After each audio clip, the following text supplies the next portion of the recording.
თბილისის სასულიერო აკადემიასა და სემინარიაში სტუდენტთა სამეცნიერო კონფერენცია დღეს გაიხსნა. ღონისძიება უწმინდესისა და უნეტარესის, სრულიად საქართველოს კათოლიკოს პატრიარქის, მცხეთა-თბილისის მთავარეპისკოპოსის და ბიჭვინთისა და ცხუმ-აფხაზეთის მიტროპოლიტის ილია მეორის ხსოვნას ეძღვნება. კონფერენცია თბილისის სასულიერო აკადემიისა და სემინარიის რექტორმა, თეოლოგიის, ფილოლოგიისა და პოლიტიკის მეცნიერებათა დოქტორმა, საქართველოს მართლმადიდებელი ეკლესიის პროტოპრესვიტერმა გიორგი ზვიადაძემ გახსნა.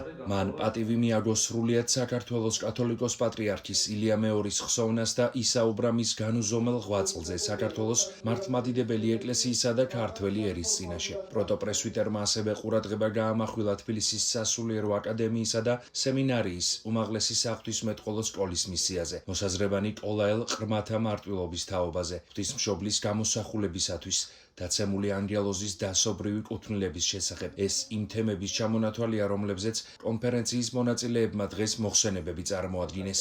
ღონისძიება ორდღიანია და 8 მაისს დასრულდება.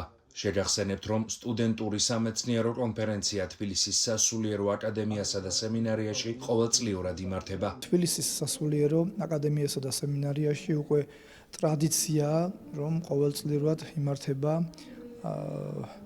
სტუდენტთა და ასევე პედაგოგთა სამეცნიერო კონფერენცია. დღეს თბილისის სასულიერო აკადემიასა და სემინარიაში ტარდება სტუდენტთა სამეცნიერო კონფერენცია, რომელიც 2 დღის განმავლობაში იქნება წარმოდგენილი.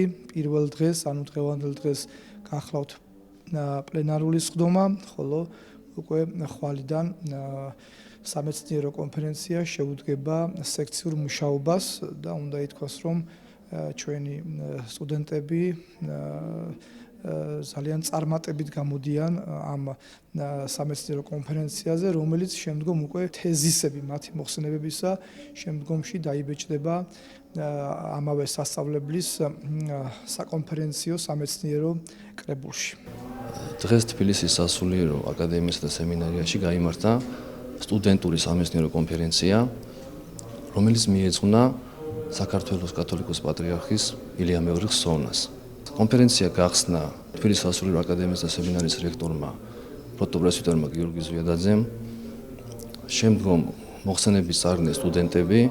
აღნიშნული მოხსენებები დაიბეჭდება აუცილებლად ჩვენს ჟურნალში გრაგნილში, რომლის საშუალებითაც სტუდენტების ნაშრომებს გაიცნობს ფართო საზოგადოება. თბილისის სასულიერო აკადემია და სემინარია ყოველთვის აძლევს საშუალებას სტუდენტებს, რომ წარმოაჩინონ თავიანთი ცოდნა და განივითარონ სამეცნიერო კვლევის მეთოდები.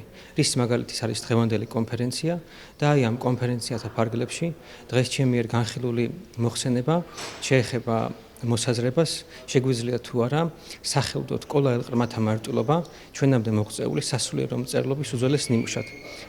რის ფარგლებშიც განვიხილავთ ისევე როგორც რომაული სამართლის ინსტიტუტების, ასევე ქართული ჩვეულებითი სამართლის ასპექტებს. აღნიშნული კონფერენცია იმით იყო მნიშვნელოვანი, რომ ეძღვნებოდა ჩვენი უწმინდესი პატრიარქის ხსოვნას და ასევე უნიშნულოვანესია კიდევ იმიტომ, რომ სტუდენტებს ეძლებათ შესაძლებლობა ამ ძვირფას კედლებში მიღებული ცოდნა, ასე ვთქვათ, უფრო გააღრმავონ, გააფართოვონ და ესე წარადგინონ აუდიტორიის წინაშე. რითიც თავადაც იღრმავებენ ცოდნას პირველ რიგში და შემდეგ აუდიტორიას, ანუ ის მსმენელს აძლევენ ამა თუ იმ მნიშვნელოვანი თემის შესახებ საკმაოდ მყარ გამოცდილებას.